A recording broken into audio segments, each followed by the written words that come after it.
All right, so today we're gonna talk about, again, seems like it's kind of out of nowhere. We're gonna talk about area when it comes to lines and graphs. And this is gonna be called area under the curve. Now, we're gonna slowly walk our way there.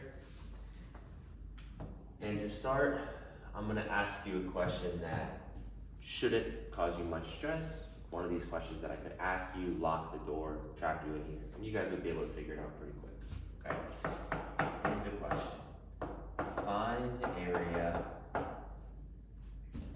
under the line y equals x above the x-axis and before x equals 4. And I suppose, just to make sure, I guess we'll say after x equals 0. So here's some constraints, okay? Basically, I've made you a box, okay? If you think about a graph, I've said that we need to be above the x-axis, which means we're only counting stuff up here.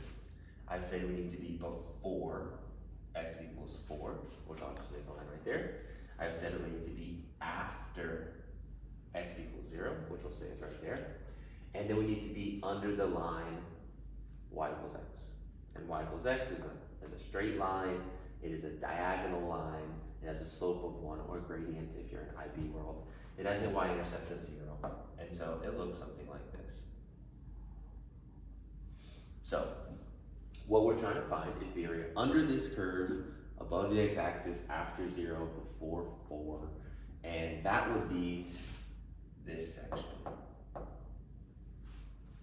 And our goal is to find the area of that section. Well, how are you going to do it?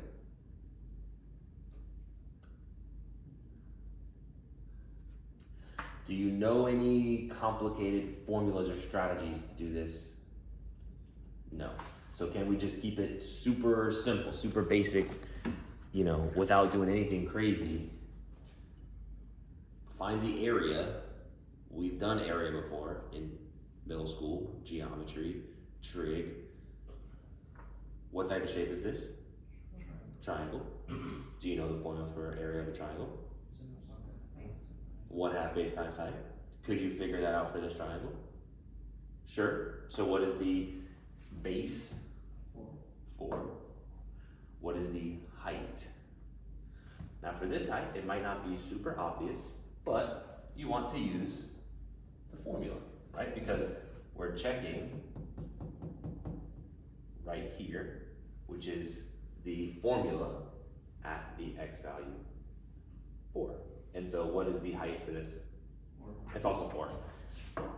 Awesome. So the area equals 1/2 base times height, which is 8. Awesome. Now that is calculus. In a way, it's also geometry. It's just, I can do this, area under a curve, great, it's a triangle. This is so easy.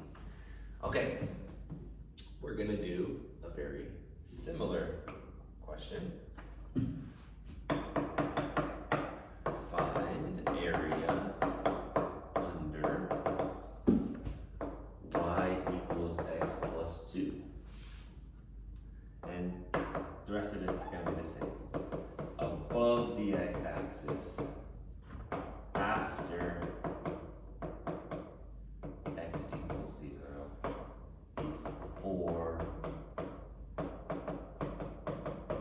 x equals 4. Pretty similar. We have a different function this time. So help me out, right? I mean, this isn't meant to be difficult. This is meant to be something you guys can pick up really quick. We already did an example. It was almost the same exact example. I think a good place to start would be to draw a shape, right? Draw x-axis. We know that we need to be after 0. We know that we need to be before the value of 4.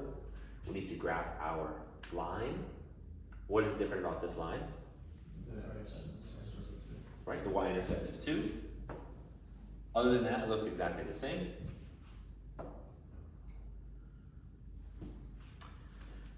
Well, what's the area of this thing? What kind of shape is this?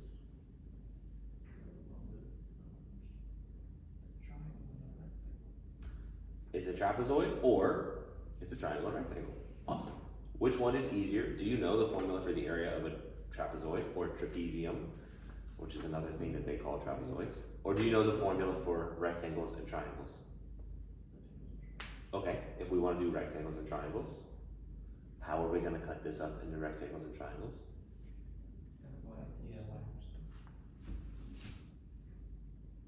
I don't want to mess my guy up here. Like that? Okay, so now we need the area equals, and it's going to be two different things. What is the dimensions of this rectangle? 2 and 4. Nice job. 2 and 4. What is the dimensions of this triangle? Same as the last one. It should be the same as the last one. It's just raised up 2. So yeah.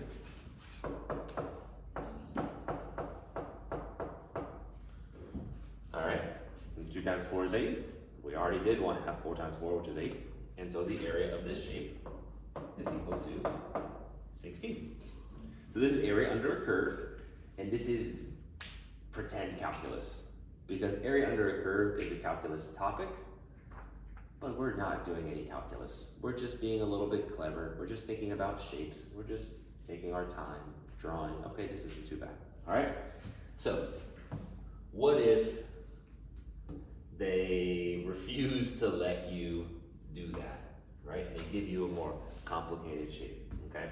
So here comes the calculus, lock in. Find the area under curve y equals sine x. And then of course the other things. Above the x-axis.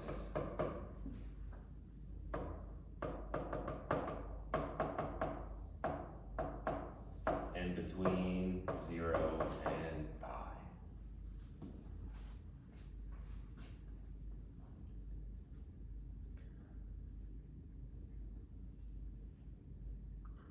So let's do the same thing that we did before, right? Let's think about the graph. Think about the shape. Think about doing it. Okay, here's my graph. Need to be above the x-axis, after 0, and then this can be pi. And the way that the sine graph looks is that it goes up and down. That looks pretty sharp. And then after that, you know, it goes down. Who cares about after that? We only care about 4 pi.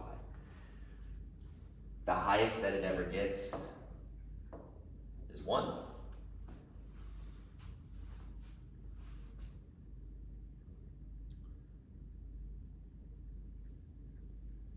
All right.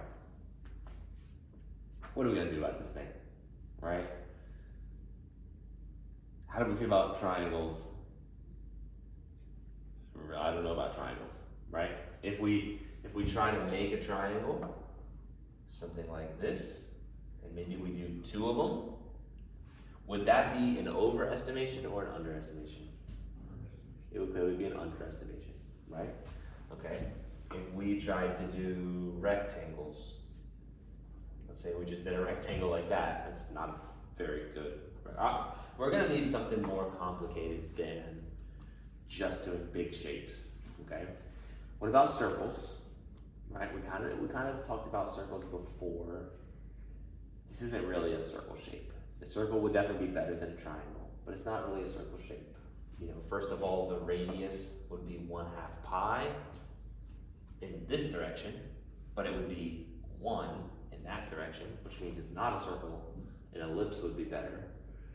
And this isn't exactly an ellipse type shape, so again, it would only need an estimation. And as hard as we would have to work to make ellipses work, I don't think it'd still be inaccurate. All that work just to still have an estimation.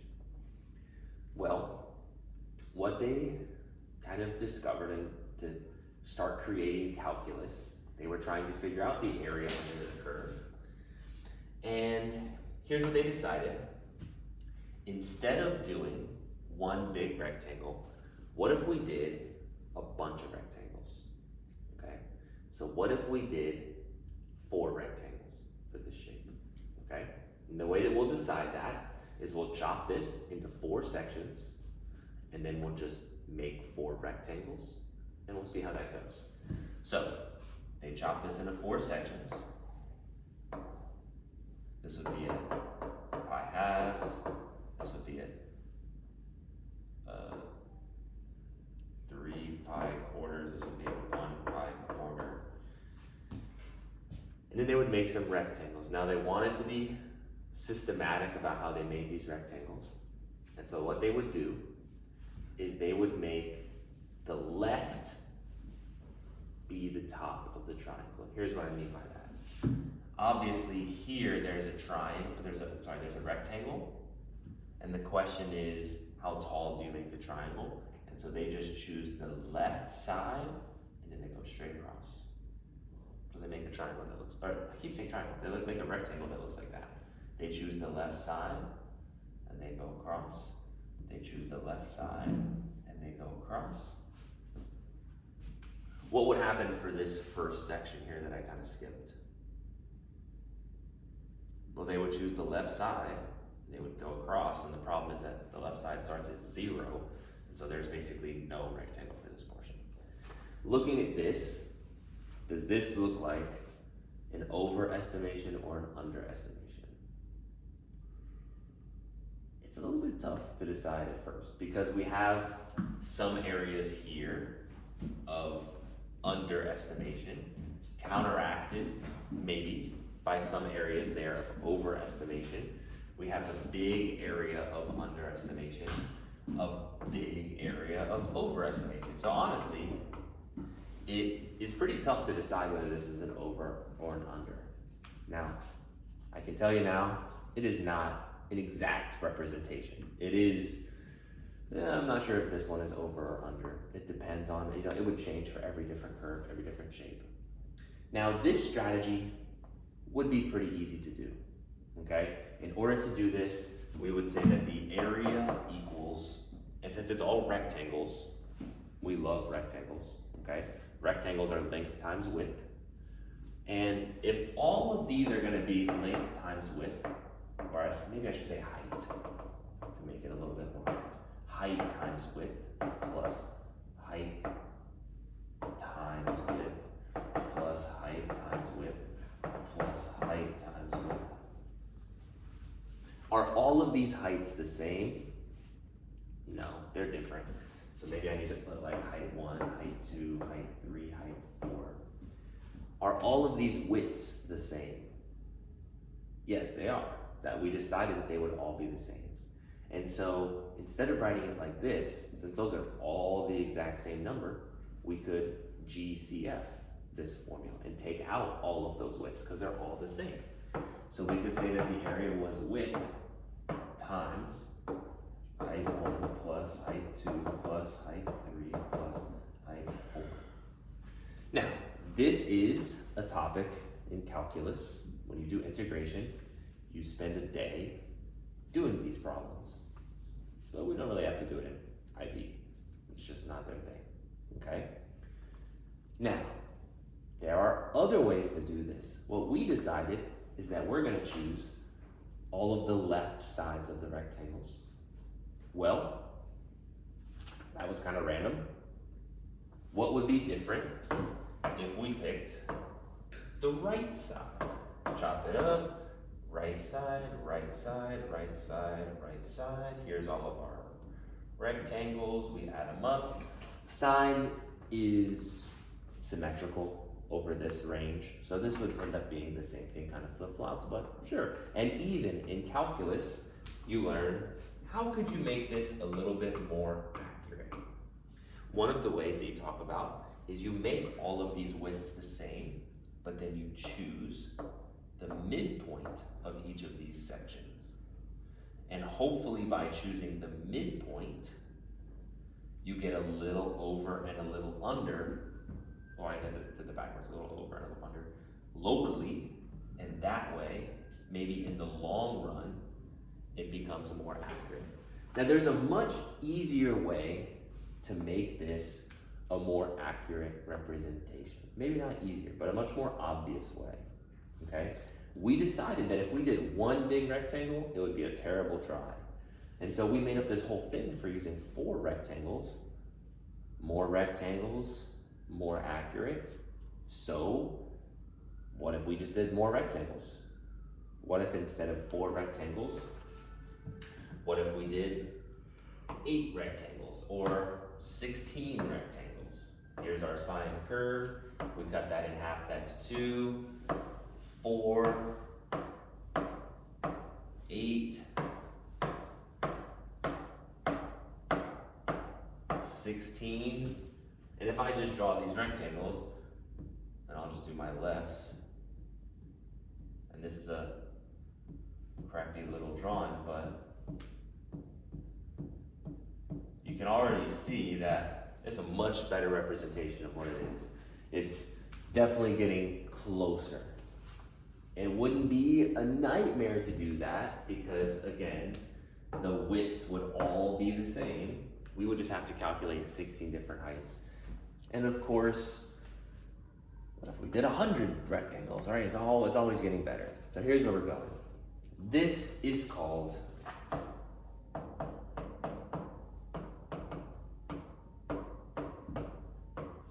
Riemann sums. I think it's dogs. This is called Riemann sums, and again, it's like a whole week's worth of calculus, but in IB, we don't really do it, okay? In IB, I'm just gonna tell you what's up. In order to find the area under the curve, you just do an interval. That's what intervals are used for. That's the strategy that we are glad we have intervals to use, okay? And so, I suppose the main thing that we're trying to learn today is that integrals can calculate area under curve. Now, in HL, I have another 10 minutes of this lesson where I'm gonna prove to them why that is, because it's not super obvious that integrals should have anything to do with area under a curve. It just seems like I just picked something and made it up, right? With derivatives, it makes a little bit more sense how the slope would come from a little bit, but for this, integrals being area, it just seems kind of random, and the truth is, I guess it is random. Okay, I guess there's no reason for me to explain it to you in SL, so we're just gonna say nice. That's just gonna keep it nice and easy in our brain. Integrals can calculate the area under the curve. So let's see how to do that, okay?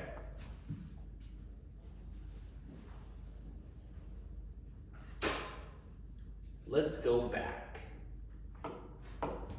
to y equals x from 0 to 4, right? This was our very first question that we did. It was a triangle. So let's use integrals to do the same exact question, okay? We could write it like the integral of x dx. And you guys know how to do the integral of x dx. It was just on the memorization quiz. It's of 1 power, you add 1, which makes 2, you divide by 2. And so we're gonna get 1/2 x squared plus c. Everybody feel good so far? Sweet. Now what do we do with these 0 and 4? you guys have been around textbooks and calculus and stuff, so you may have seen the integral symbol before this week. And a lot of times with this integral symbol, it will come with more numbers around it. There will be numbers that go in this general area and in this general area. I don't know if you've ever seen those before, but they're like little small numbers, kind of like how an exponent is. And that is where the 0 and 4 go, okay? It's kind of like, you know the sigma notation, the summation notation, and you get the start and the finish? It's basically the same thing. In fact, the S looking integral symbol is literally an S, meaning summation, just stretched out long way. So it's pretty much the same idea, that the bottom is the start and the top is the finish. And so a mathematician would never be caught dead writing this many words, because they just don't like writing much at all. So all of this words, they're gonna condense by just making the integral symbol, putting a 0, putting a 4. Everything that we used to write about above the x-axis between 0 and 4, we just put a 0 and a 4 there. Now, how do we calculate that? It's actually super simple. We just take the integral and we plug in a 4, and then we plug in a 0 and we subtract the 2. So the way that this would look is we would say 1/2 4 squared plus c, and then we would subtract 1/2 0 squared plus c.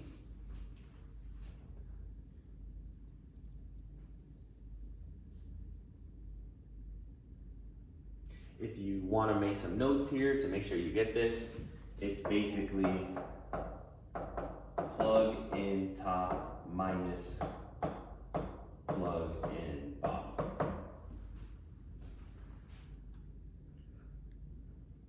Now, basically the last thing that I have to show you, because I just taught you how to do this, and it's not very difficult, even you just plug numbers in, is what's up with the C's, right? C's are supposed to be mystery. They're supposed to be a big problem because they're a random variable that we can't control at all. We don't know what C is. It could be 10, it could be 100, it could be 1,000, it could be negative pi, but we have C, and we have C that is being subtracted, and if it's 1,000, it would be 1,000 minus 1,000. And so the C's are just gonna cancel out, okay? C always cancel. And that pretty much means if you have numbers at the top or bottom, you just never even write the C's, because the C's just cancel out. So if we're gonna do this question, which again we've already solved with a triangle, it would be 1/2 4 squared, which is 8, minus 0, the answer is 8. Nice, we already knew it was 8, but it's 8, okay? Let's go faster here, okay? The next question that we did, we talked about the area under x plus 2 dx from 0 to 4. Take your integral. We just did the integral of x. It's 1/2 x squared. The integral of 2 is going to be 2x. And what about the c? Who cares about the c? Now, once we get this far, we're taking the integral. We haven't plugged the numbers in yet, but we did do the integral. We probably want somewhere to write the 0 and the 4.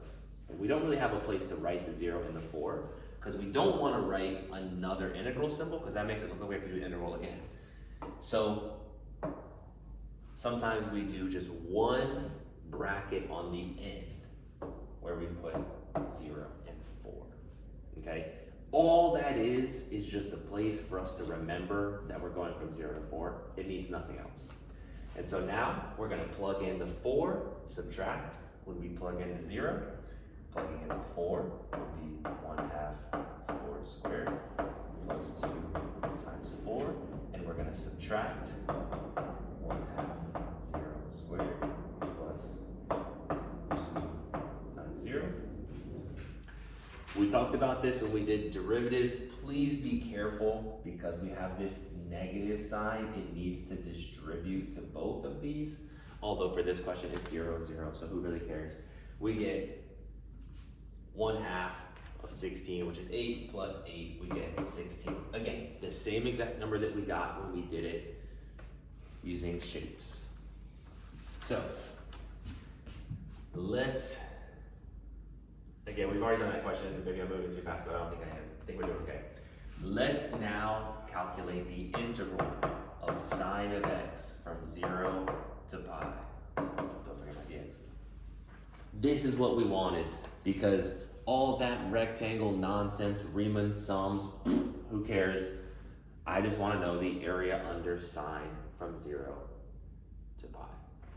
Well, pretty easy. Take the integral of sine. What is it that creates a sine? It's a negative cosine. That's all there is to it. We don't need the plus c, and we can write this little bracket so that we can keep track and make sure we remember that we're going from 0 to pi. We need to now plug in the pi, plug in the 0, negative cosine of pi, subtract negative cosine of 0.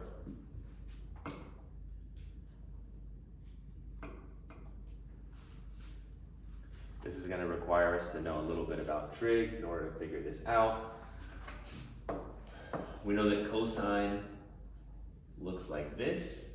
We're looking at pi and 0, so we're looking at these two positions, but this is actually the integral of negative cosine, which means it would be the upside down version. So the negative cosine at pi is this, 1.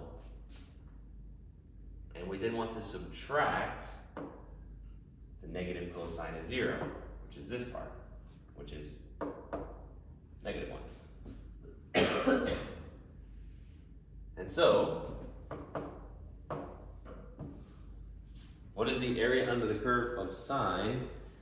It's 2, which is strangely easy, strangely perfect, but there it is. You take the integral, you plug the numbers in, you get it. Now, we're gonna do one last question here. We're gonna do the integral from 0 to 2 pi of sine x dx. Now this is basically the same exact question, okay? Find me the area under the curve of sine, okay? The only difference here is that it goes all the way to 2 pi. Now, theoretically, why is that a different question than before? Why is that interesting? Interesting because it includes area under the x-axis. We know that that piece is worth 2. And so if you had to guess, what would the answer be for this question? 0, because is it symmetrical, like when it goes down as well? So It is going to be symmetrical. And so basically you're right onto it. It's symmetrical. It's going to be under 2. And so there's 2 good guesses. 4, they add up, or 0, they subtract. So let's see how it works. The integral of sine, we just did it, negative cosine x. We're going from 0 to 2 pi. We want to plug it in, the negative cosine of 2 pi, and then we want to subtract the negative cosine of 0. We just did the negative cosine of 0, right? The negative cosine of 0 was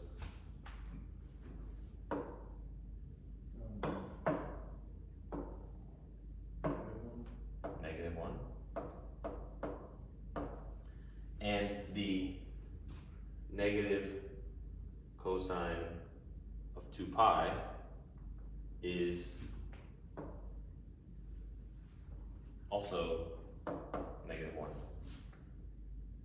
And so we get -1 minus -1, and we get 0. So that's the end of the first day of integrals, or the first day of area under a curve using integrals.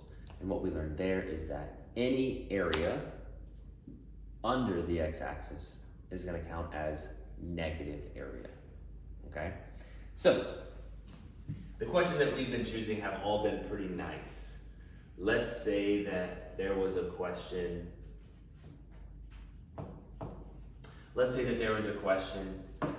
y equals x minus 1 squared minus 1, and graphically that is a U-shaped parabola, right 1, down 1. Something like this. And let's say that we wanted to go from, give me the integral from 0 to 3 dx.